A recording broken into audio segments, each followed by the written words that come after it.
First thing I want to do, obviously, is go ahead and welcome you for taking the time to learn about designing a leak detection system with the help from the tools available at rletech.com. I'm Cam Rogers, Director of International Western U.S. Sales for RLE Technologies.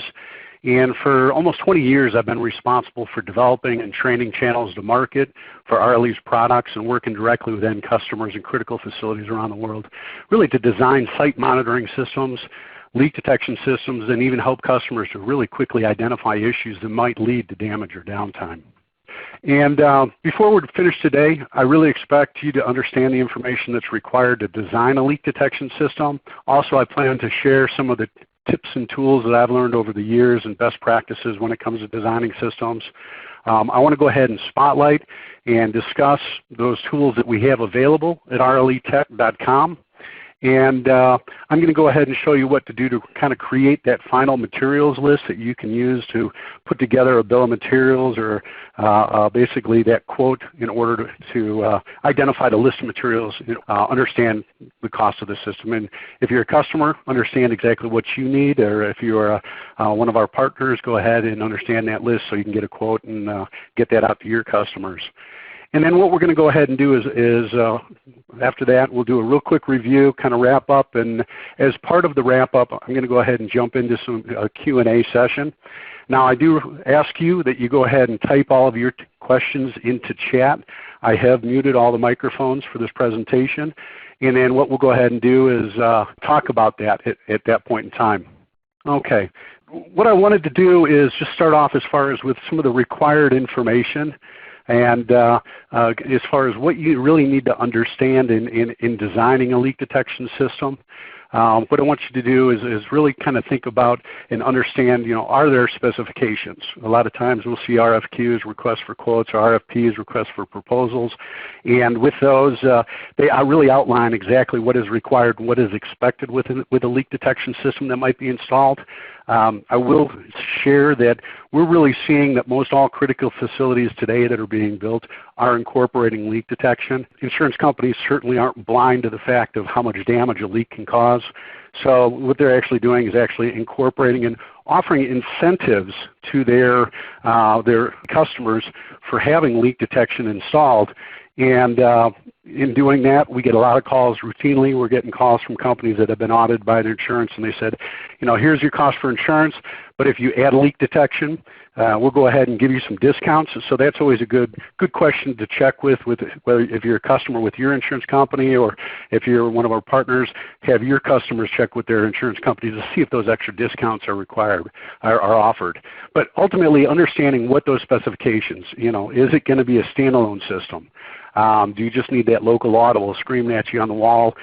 Maybe a local system with direct notification, so it sends email alerts that might get routed as a text message out to a cell phone, so you can get those alerts off-site after hours, which is imperative, obviously, when it comes to leak detection. Knowing about a leak detection or a leak the next morning is kind of an afterthought, but getting those alarms out in a timely manner is real important. If it is integrated into another management system, building management network, building automation, or even a DSIM type solution, certainly understanding what protocols are required.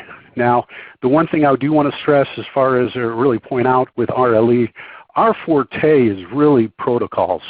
And there aren't, that I'm aware of, any other products, or especially leak detection products on the market today that offer as many integration options as what we offer with our products as standard features. So when you look at SNMP or Modbus or BACnet, look at dry contacts, look at 4 to 20 milliamp. It doesn't matter if it's IP. We can also integrate via RS-485, but different controllers offer different integration capabilities. So that's certainly something you need to understand. What is it being, standalone today? Great. If you want to integrate it down the road, what are you going to look to integrate it into and what protocols might be needed? Odds are we already got you covered. The other thing is understanding if the system is going to require sensing cable, spot detectors, or maybe even both. I see a lot of applications that we might run leak detection around a room, but get to a drip panel, we want to put a spot detector in. And we certainly have solutions that can kind of the best of both worlds and accommodate basically whatever those requirements might be. Are there multiple areas requiring coverage? Understanding where all the threats are, and we'll talk about that here in a minute. And then obviously having drawings that kind of show exactly where you like to have leak detection is always going to be kind of the preferred. It's very common. I'll get 40, 50-page documents of entire specifications for building design, and that doesn't help much. What really helps is having a drawing that will actually identify and show me where that leak is so we can do takeoffs and put together a quote in a timely manner.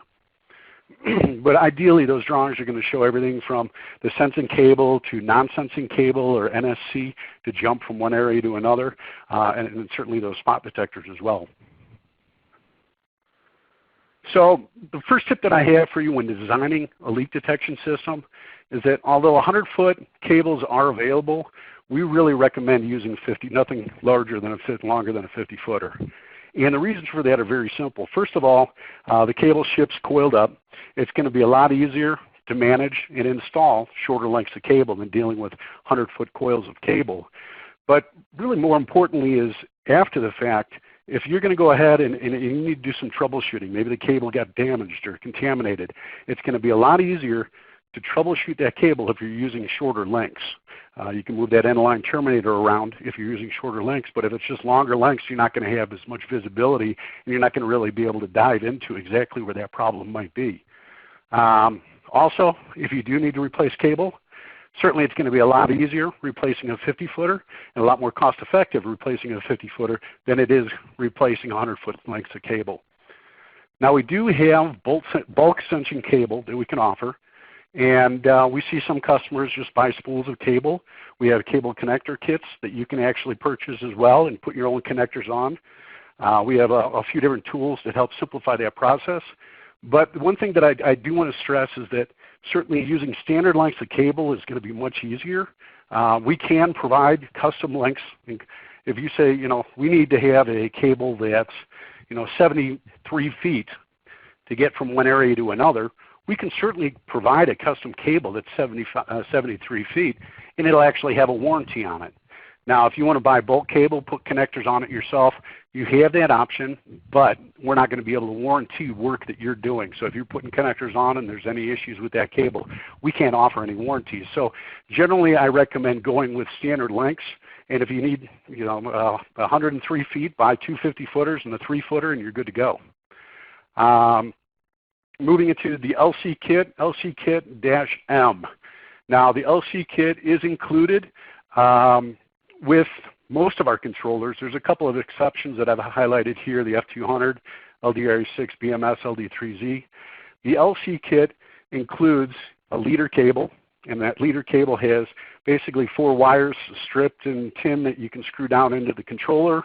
And then on the other end, it actually has a female connector that allows you to start running your sensing cable.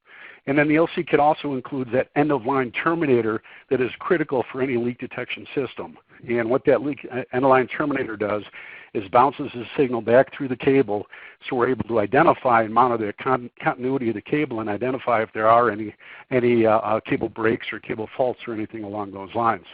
So the LC kit that's included with it includes that leader cable, end-of-line terminator. Now, the standard LC kit has plastic connectors, and that's used with our standard orange sensing cable, our zero halogen cable, also used with the SDZs that all have the plastic connectors. Now, if you are looking at installing chemical cable, our green cable, that cable actually has metal connectors. They're going to be a little bit more impervious to acids and bases.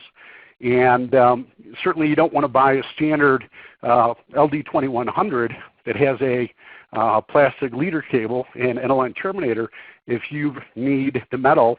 So what we've done is we actually have different product codes. So if you do need a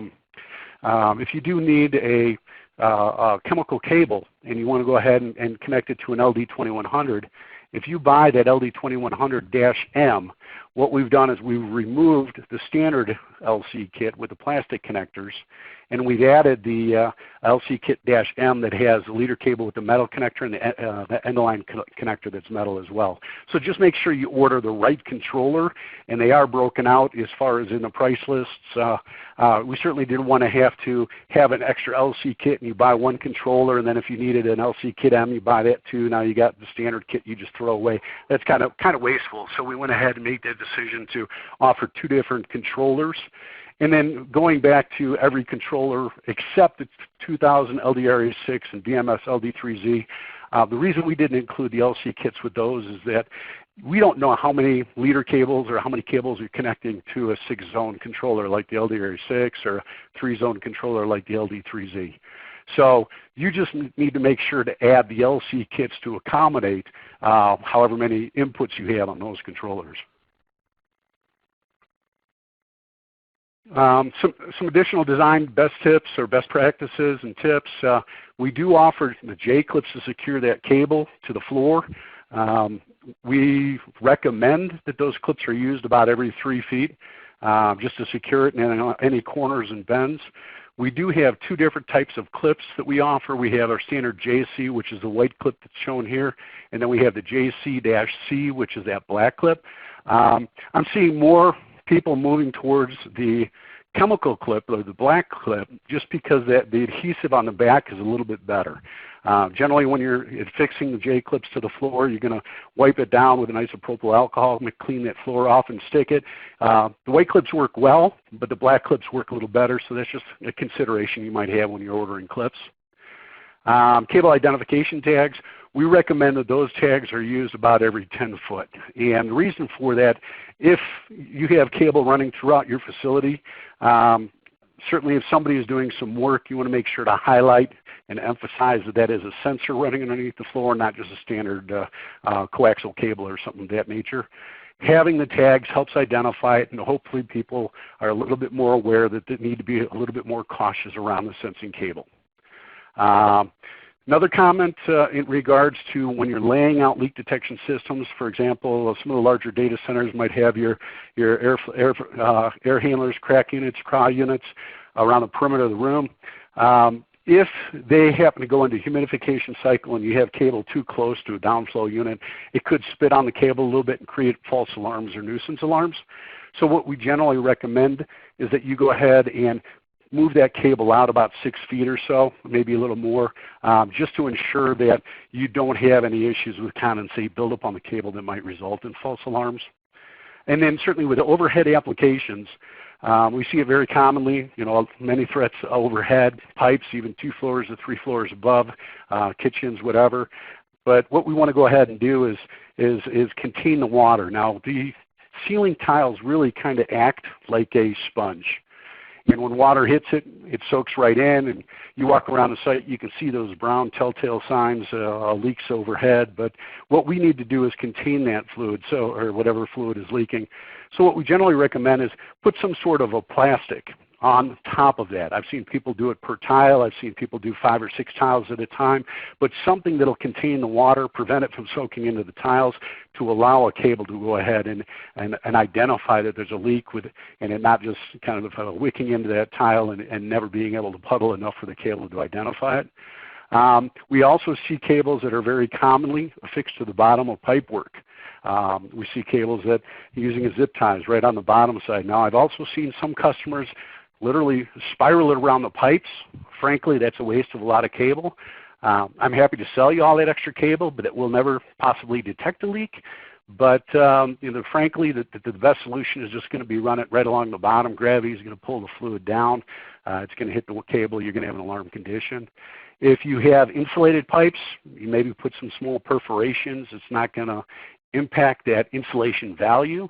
If you have the ability to put the cable between the pipe and the insulation and no concerns with condensates, that's not a bad option as well. But certainly the ultimate objective here is to identify where all those threats might be. So the more coverage that you have is always going to be better, but certainly you want to get at least something basic in place as well.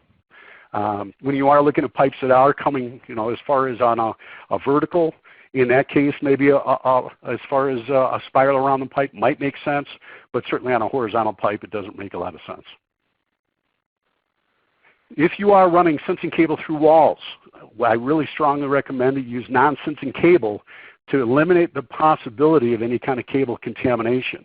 You know, a real good example, I had a customer that was doing a serpentine throughout an entire facility, and he did not use any non-sensing cable at all.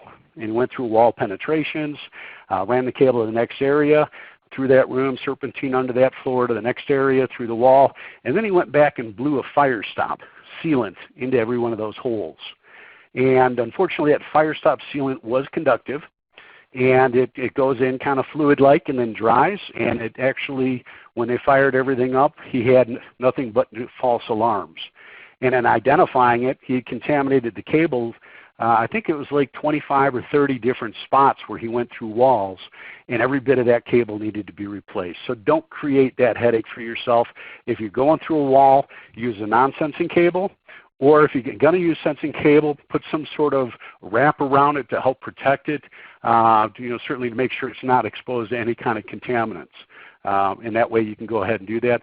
You know, that might be an application where you're using custom lengths. You let us know what length cable you need. We'll go ahead and provide that custom length. Then you use a small section of non-sensing cable to get from one side of the wall to the other, and then you can blow in your fire stop, and it's not going to create any issues at all. Cables with mating connectors. Now this one, I hate even having to say it, but it needs to be said. Cables have mating connectors, which means one end is a male, one end is a female. I hate to say it, but we've actually had installs where customers have laid the cable out, and they just laid the cables and fixed it with J-clips, and then they went back and connected all the cables only to figure out that they had reversed several of the cables. We do have a product that will help resolve that. If you ever get in that issue, certainly give us a call. We can walk you through it. We can help you out with that. But if you're conscious up front and you're paying attention, first cable you connect to that controller, and then as you're laying out more cables, just go ahead and connect it to the last cable and so on. Start at the front and finish at the end. Put that inline terminator on. Another thing you can do is you start off with the inline terminator right on the leader cable of the controller. Everything's fine. The panel's powered up. You can see. No alarms. It's great. Connect your first sensing cable and put an end-of-line terminator on that, and now take a look at the controller. If there's no alarms, everything's good. But you can kind of move that end-of-line terminator out as you're installing just to make sure that the installation process does go smoothly. We offer what are called weighted cable connectors. The weighted cable connectors provide clear separation between areas that you might be using non-sensing cable. And the reason that we've incorporated these is that if you have, for example, 100 feet of cable on the first floor, and you run up the wall up to the second floor with a non-sensing cable, a little more economical, a little more cost effective, and then you run another 100 foot of cable up on the second floor, the issue is that every distance read system in the world is going to have a plus or minus value of at least a couple of feet. So if you have a leak at 99 feet, in theory that leak could either be on the first floor or it might be on the second floor. Now, there are studies that show that every minute of downtime in a data center, on average, every minute of downtime can cost upwards of about $9,000. And if you delay the process in resolving that issue for 5 minutes, that can add up pretty quick. So what we did is develop that weighted cable connector. It adds 50 feet of simulated resistance. So what we've done basically is in this kind of layout or drawing that I'm sharing with you here, this cable laid around the perimeter of the room, it's orange. We go with cable overhead above the racks, it's in blue. So that cable around the perimeter is about 614 feet. If we did not use a weighted cable connector, next foot, 615, would be the beginning of the cable overhead. But obviously you want to eliminate any delays in resolving and getting to the issues, repairing those issues, helping prevent downtime. So by putting that weighted cable connector in, what that is going to actually do, you connect it to either side of your non-sensing cable, and then the beginning of the cable overhead is actually going to start at 665 feet. So now you know a leak at 614 feet has to be on the floor. And so you walk over there, pull the tile, take care of it, resolve the issue. Now we also offer, make installation a little bit easier. What we can go ahead and do is use what we call a cable splitter or X connector. And the X connector actually allows you to split a cable 3 different directions. So you can have a single input, branch 1, branch 2, branch 3, or output. And what you do need to understand is that each of the branches and the output will add 50 feet of resistance, just like that weighted cable connector. And again, if we started off with non-sensing cable coming in, and then you run non-sensing cable out to branch 1 to get to another floor, you don't want to have the next foot on another floor, so adding that 50 foot provides that clear separation. Now you can use multiple X connectors within a system and still pinpoint the location of a leak. And kind of the theory of operation, just so you understand a little bit better, when the cable comes in, you connect the cable or non-sensing cable to the input, that signal is routed out and up to branch 1. Then what you do is you put your end-of-line terminator on that. And again, any cable needs that end-of-line terminator, or you're going to get cable fault or cable break alarms. Once you put that connector on, it's going to route it down out branch 2. And then once you put your end-of-line terminator on 2, it's going to do the same thing with the output. Put your end-of-line terminator on your output, and it's going to route it back to, as far as to the controller, so we can identify if the continuity of the system. Now, the weighted cable connector does include 2 end-of-line terminators.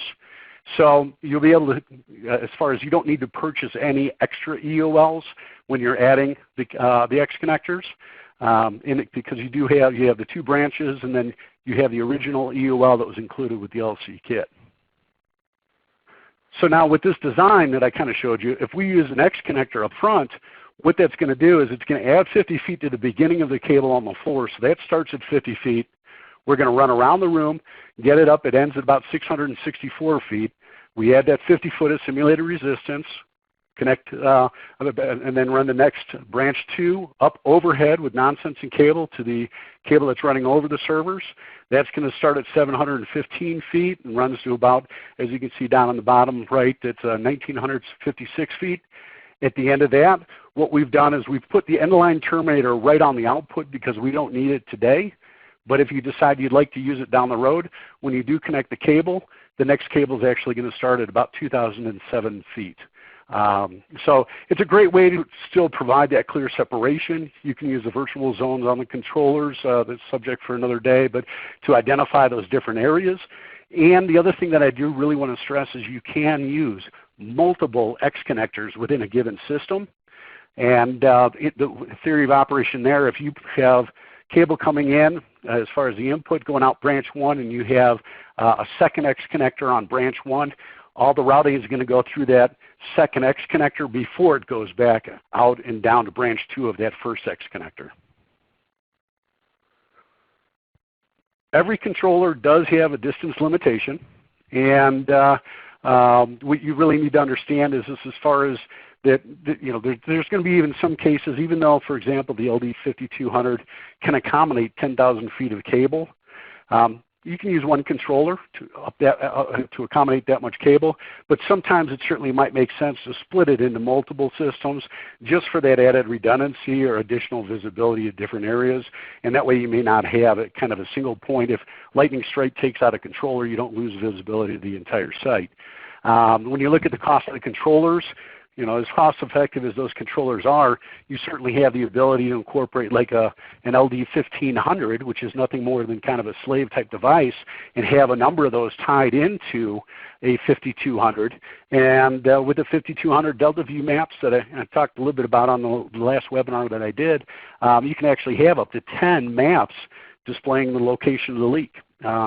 So again, every install is unique. You can run cable up to 10,000 feet, but keep in mind it might make sense to just go ahead and split it into multiple controllers. Now, because of the actual limitations of those controllers, you need to certainly keep in mind as far as what the total resistance or simulated resistance is of the products that you're using. Sensing cable, certainly 50 foot of cable, it's going to have 50 foot of resistance. When you look at the SDZ or our spot detector, if I go cable to spot the cable, well, that SDZ actually has 50 foot of simulated resistance. So if I had a leak, and a leak will actually be identified midpoint of that 50 foot. So if I had a 100 foot of sensing cable connected to an SDZ, and then another 100 foot of sensing cable connected to the other side of it, a leak detected on that SDZ, what it's going to basically do, you have 0 to 100 feet on, or 1 to 100 feet on the first cable. Now you add 50 foot of simulated resistance, and the midpoint is 25, so a leak at that spot detector is going to be at approximately 125 feet. But because we've added that 50 foot of resistance, that next 100 footer is actually going to start at about 151 feet. But so it gives you the ability to kind of mix and match, but certainly you got to keep in mind that the simulated resistance as well as actual resistance when determining which panel is going to work best for you. Weighted cable connectors, 50 foot of resistance. X connectors, 50 foot per branch, so a total of 150 feet. Non-sensing cable has little to no resistance, so that generally is not even part of the equation. You just need to take a look at the sensing cables, SDZs, weighted cables, and X connectors. Add that all up to identify how much cable or simulated resistance you have to determine if the controller you're looking at will be able to accommodate that. Now, getting back into some of the best practices, serpentine versus encapsulate. I routinely will see drawings come in that have a serpentine pattern, and I know some of our competitors generally recommend them pretty often. Now the problem that I have about the serpentine is that if you have a serpentine system and you have a leak detected, say on this long run here on the left, and then it rolls away from the cable, it's going to roll into that area and you're never going to even know about it. And that could obviously pose quite a bit of damage, potential threats. So what I generally will recommend is that we go ahead and we look at encapsulating those areas.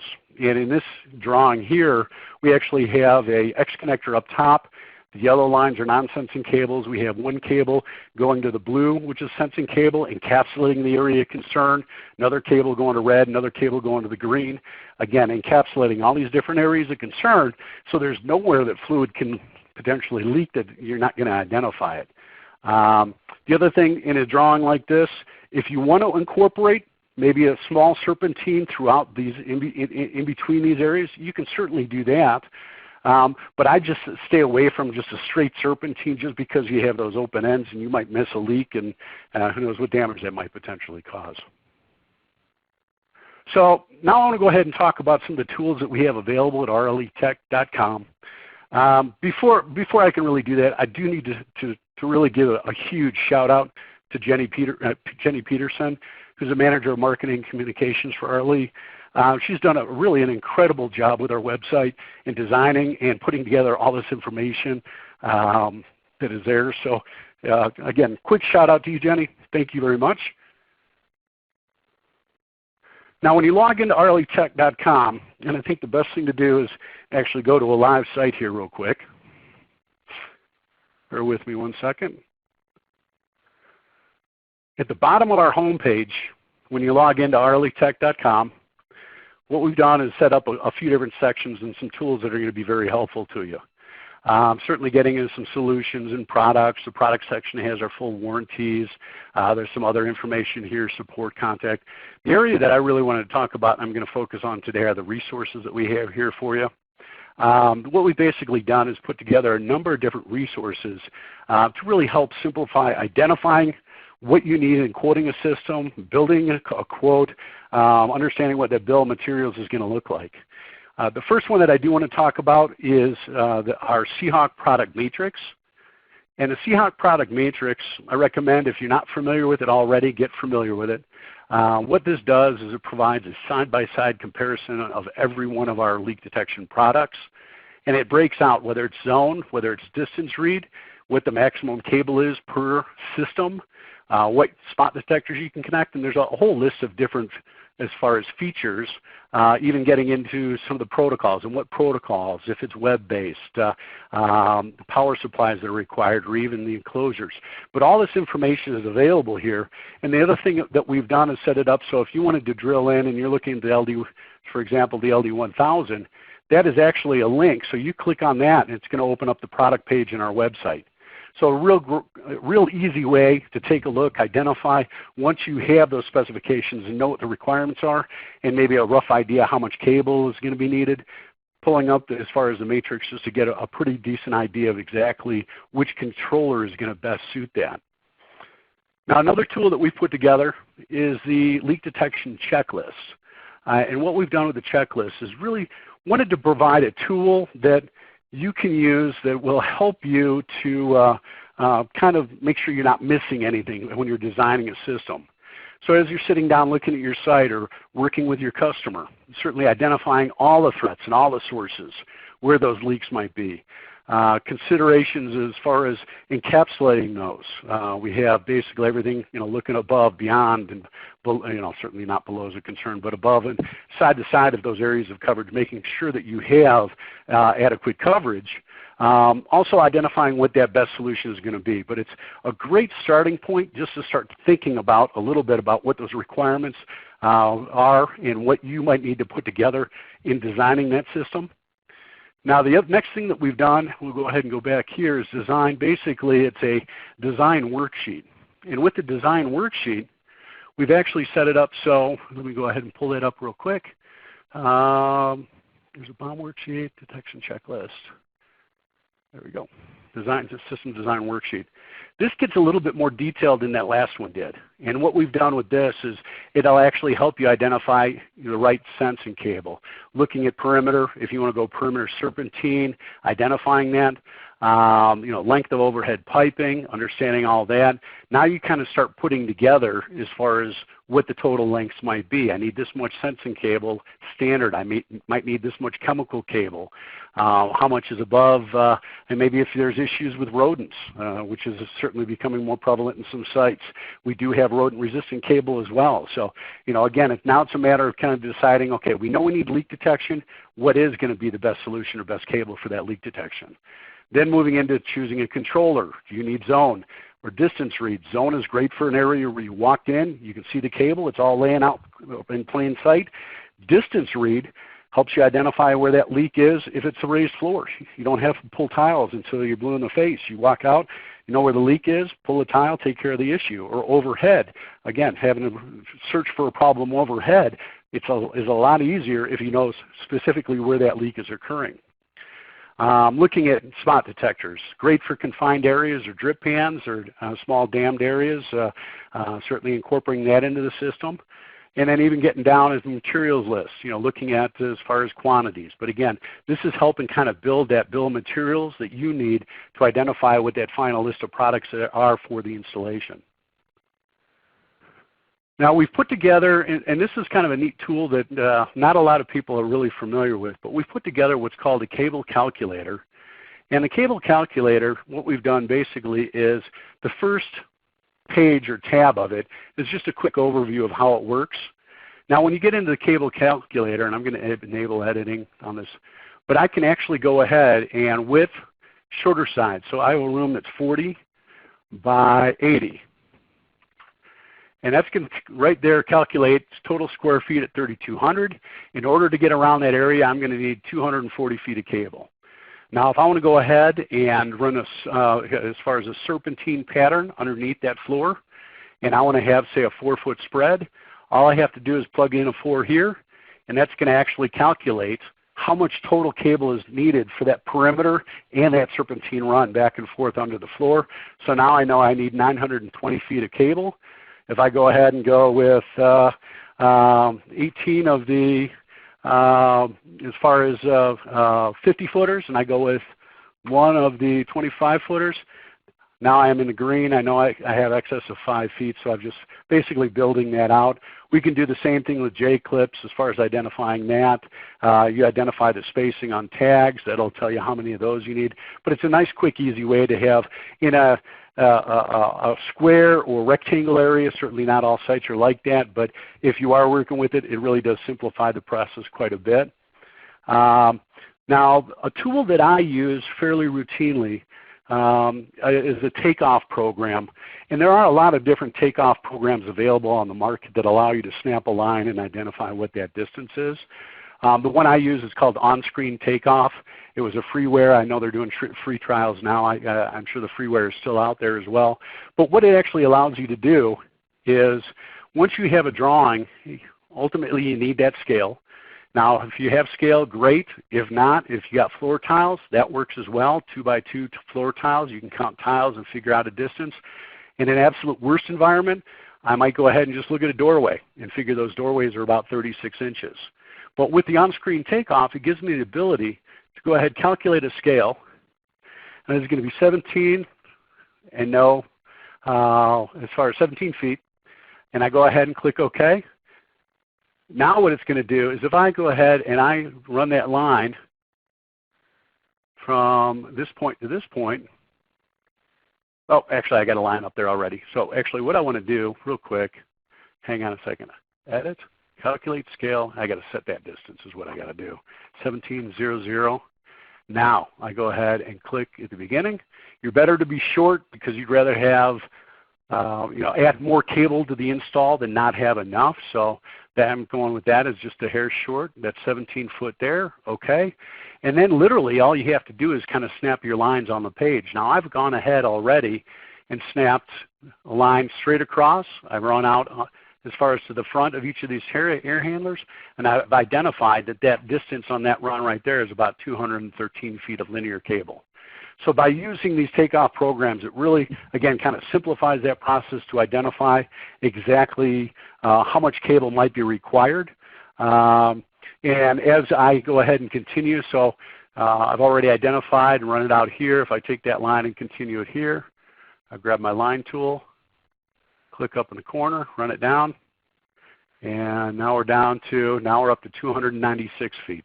So again, as you're building out that bill of materials, knowing what cables, which lengths of cables, takeoff programs are going to certainly simplify that process for you.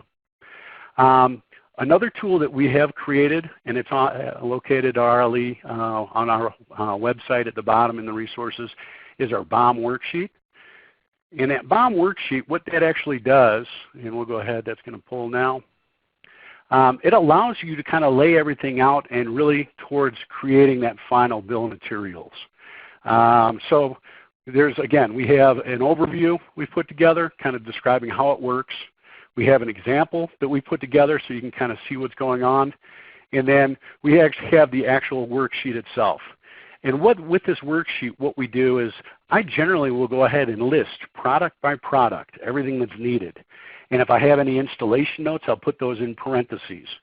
And to kind of give you an idea of how it comes together, let me just go ahead and grab one that is completed already. But what I basically did with the drawing we were looking at a little bit earlier that had the perimeter and the overhead and all that, we start with the LD5200. Then we're going to add a framed reference map. Then I use the X connector because I'm going to go around the perimeter with one run. I'm going to use non-sensing cable, go up overhead, and pick up the overhead cable with the other output. Now the first thing I'm going to do is on the output, since it's not being used, I'm only using 2 branches, I'm going to go ahead and put that EOL.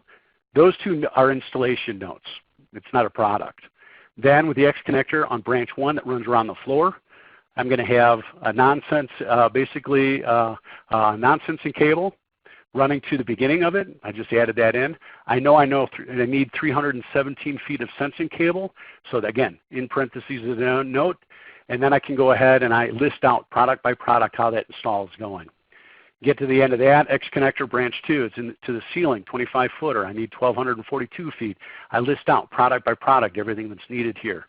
Now once this is all done, what really, how it really simplifies things, if you go ahead and do a copy of that list and then move it over here, and I do a quick paste, I can go ahead and go in and I can do a sort, and I can actually sort every one of those items and then identify, well, I don't need any of the installation notes in my product list, but I do need an FM 1114, so we put a 1 up there. I need a 5200, I put 1 up there. I know I need 2 of the 25s, I have those listed. And the other thing that's kind of nice about this is that I can actually grab these 50s and I don't have to count one by one by one. I just scroll down, grab every one of those 50s, and now I look down here and I got quantity 30 of those 50 footers, and I have that right there. So again, you're building that, putting together that bill of materials and materials list. Once this is all done, actually the spreadsheet will calculate out that resistance and simulated resistance. So for example, if you want to have clips every 3 feet, I need to have, and I go ahead, I've already done that, but I'm going to move those out of there real quick, but I need 86 clips. Now I know I need them on corners and bends, so I'm going to go with some extras. So if I go with 2 JC50s, that's going to go ahead and put me in the green. I know I got what I need. Same thing with the tags, 10-foot spacing. I need 26. Well, there's 10 tags on a page, basically, on a sheet. So what that does is I need 3 of those sheets. So I go ahead and do that. And I've just built out, basically, I got my bill of materials. Now I'm ready to go ahead and put together a quote. So it really does make things a lot easier as far as helping build out that materials list utilizing some of these tools. When it comes down to the submittals, a couple of things that I would recommend is getting familiar with it as far as all the different, the site. Again, leak detection products, I click on that, I can go into the products themselves. And it's going to pull up our leak detection. If I want to go ahead and pull up any data sheets, 5200 for example, I click on the 5200, it goes to the product page. We have descriptions, tech specs, resources are a great tool. You can actually go in and pull A&E specifications, data sheets, calculators, quick start guides, even the full user guide are available, so you can share those links or print them up or for submittals, however you want to do that. But what we've also done, and not as many people are aware of it that should be, is we've set it up so in the support section, we have technical resources. And in those technical resources, what we've basically done is set it up so every one of our PDF sheets, our data sheets, our user guides, all the tools that are in PDF are available right here at a quick click. So I can go ahead and click Seahawk or Falcon, look at our Falcon monitoring systems, or I can go ahead and, whichever product category, our Triad, our raised flow, airflow products. But for example, Seahawk, I can click on that, click on the 5200, it's going to jump me down to everything, including the live demo that's on our site. And we actually have live demos for every one of our IP-based products that you can log into and look at the web interface and get a better feel for what that interaction will be like utilizing those web-based products. But all these tools, again, it's a real simple repository that you can kind of library that you can log into right through the support and technical resources. I also highly recommend that you take a look at our blog. There's a lot of great tools and a lot of great information that we put together, that Jenny's put together in the blog.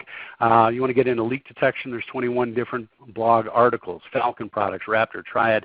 So again, there's a lot of great tools in the blog. And then the other thing that you want to kind of keep an eye on is in the solutions area.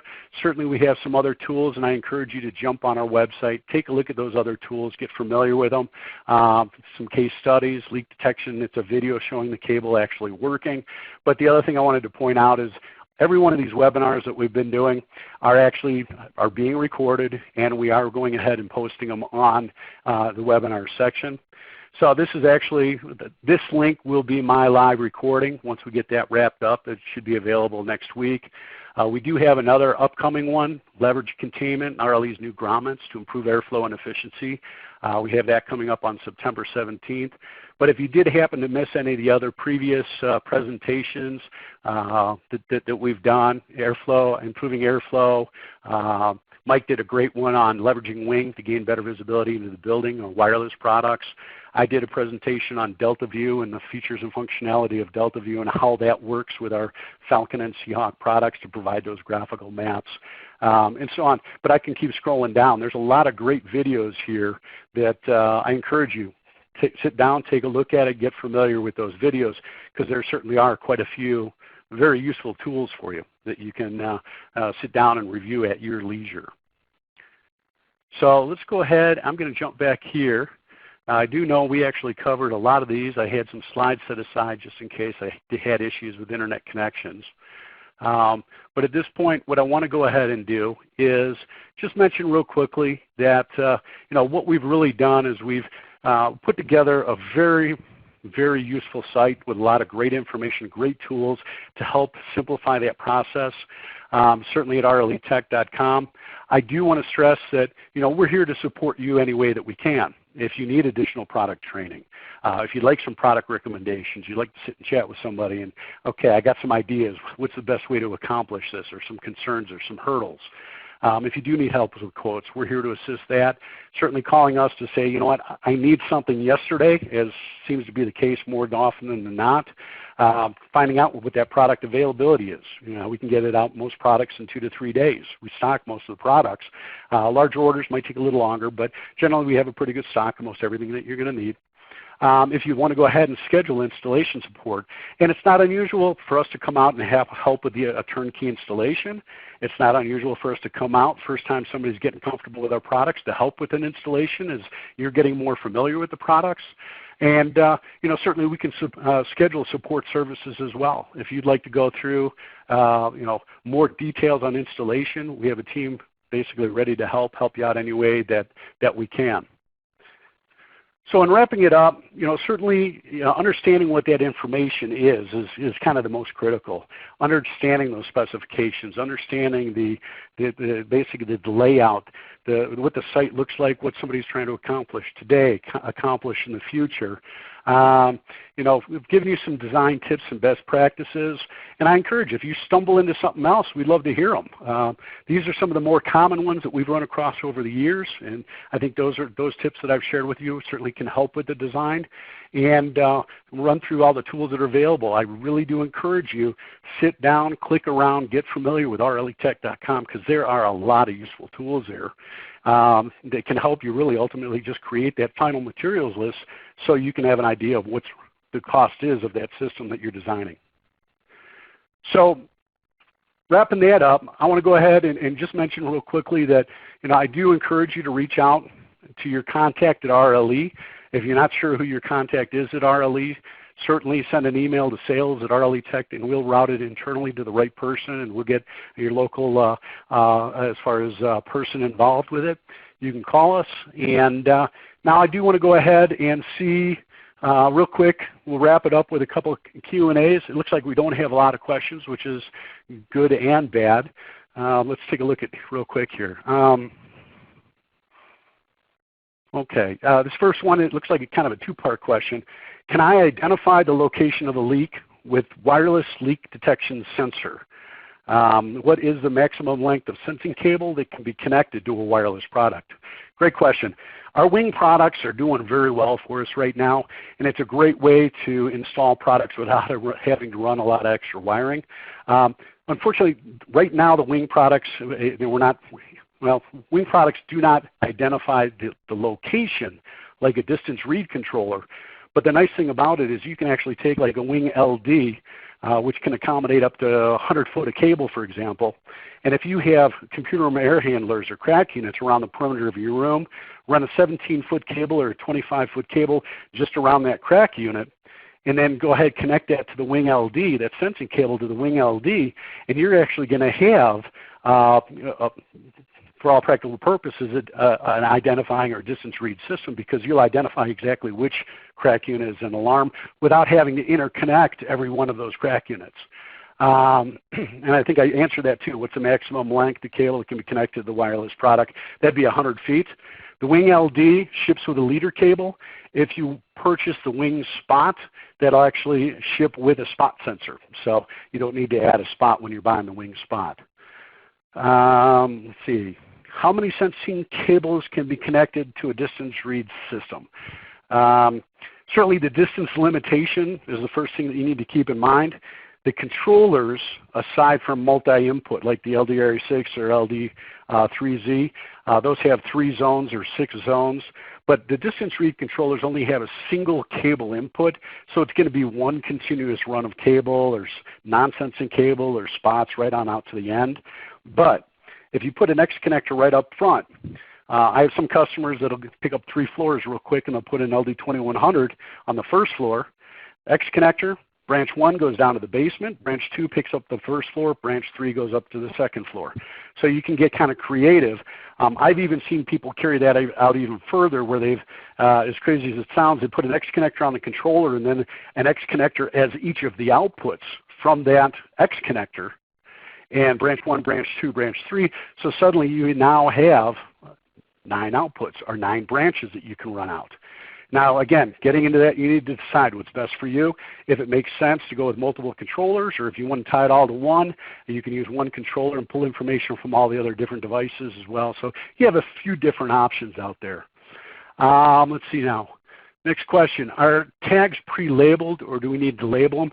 We don't know where those tags are going to be installed, at what distances. So as part of mapping your system, when you go out there after it's all installed and you hold the wet rag on and take it off and see what the leak comes in at, it'll reset just as quick as it goes in alarm. But then you write that distance down on that tag so that way everything is unique to your installation, especially since we recommend that, that those are installed every 10 feet.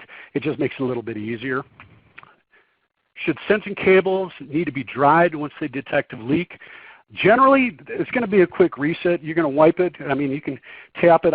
Literally, part of my presentation in a lot of trade shows and even with customers is I take the cable, tap it on the sensing cable, tap it on the table.